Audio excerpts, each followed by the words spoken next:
माझे नाव रवींद्र अनिल चव्हाण, गाव मिरजे, राहणार मिरजे, तालुका खंडाळा, जिल्हा सातारा।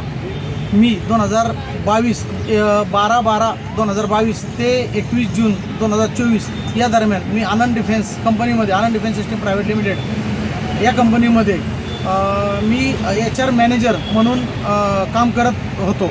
आणि त्या दरम्यान ज्यावेळी काही आमच्या चेतन दारे यांच्या मुलाचे आणि माझ्यात थोडेसे कामावरून किंवा डिसिप्लिनरी ॲक्शनवरून माझ्यात त्याच्यात वाद झाले, त्याच्यामुळं मी स्वतःहून कंपनीमधून बाहेर पडणं पसंत केलं आणि त्या रिलेटेड तसं मी पत्रक आनंद डिफेन्सकडून घेतलेलं आहे।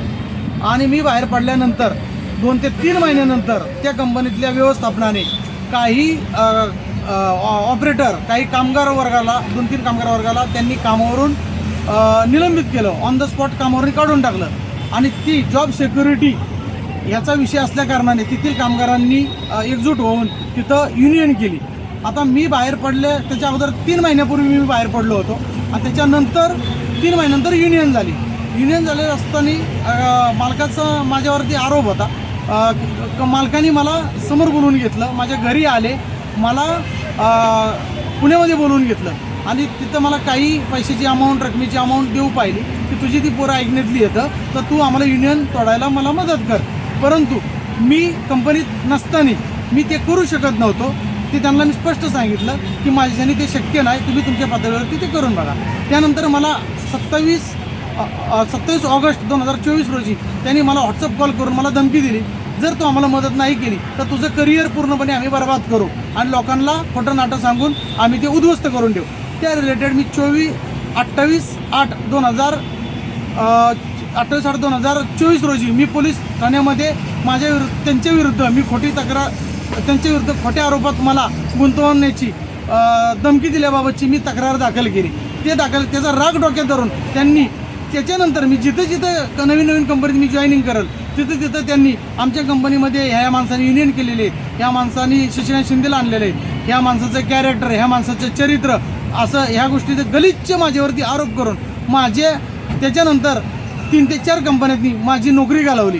आत्ताच्या चालू कंपनीमध्ये मी ज्यावेळी मुथा फाउंड्रीमध्ये मी कामाला लागलो, जवळपास 14 डिसेंबर रोजी मी कामाला लागलो। हे काम करत असताना त्यांनी 7 जानेवारी दरम्यान त्याला ज्यावेळी कळलं की हा रवींद्र चव्हाण मुथा फाउंड्रीमध्ये HR मॅनेजर म्हणून कामाला लागलेला आहे, त्यानंतर त्यांनी परस्पर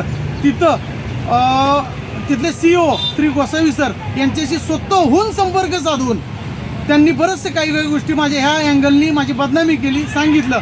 त्याचा परिणाम कंपनीने मला राजीनामा द्यायला भाग पाडलं।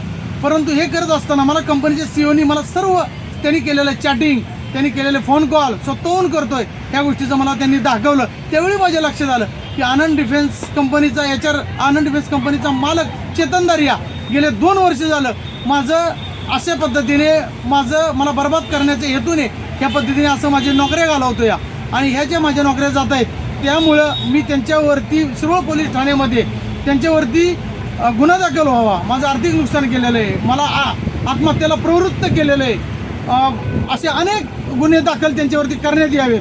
या पद्धतीने मी आज शिरोळ पोलीस ठाण्यामध्ये मी अर्ज दाखल केला आहे। 7 दिवसापूर्वी मी सगळ्यांना नोटीस दिलेल्या आहेत, सगळ्यांना आव्हान करतोय की मी माझं जे काय आमरण उपोषण मी त्यानिमित्त करतोय, जोपर्यंत चेतन दारिया यांच्यावरती या रिलेटेड सगळे गुन्हे जोपर्यंत दाखल होत नाहीत आणि त्यांना अटक केली जात नाही तोपर्यंत मी माझं आमरण उपोषण हे चालूच ठेवणार, अगदी मरेपर्यंत चालू ठेवणार। तरी मला त्याबाबतचा न्याय मिळावा एवढीच अपेक्षा।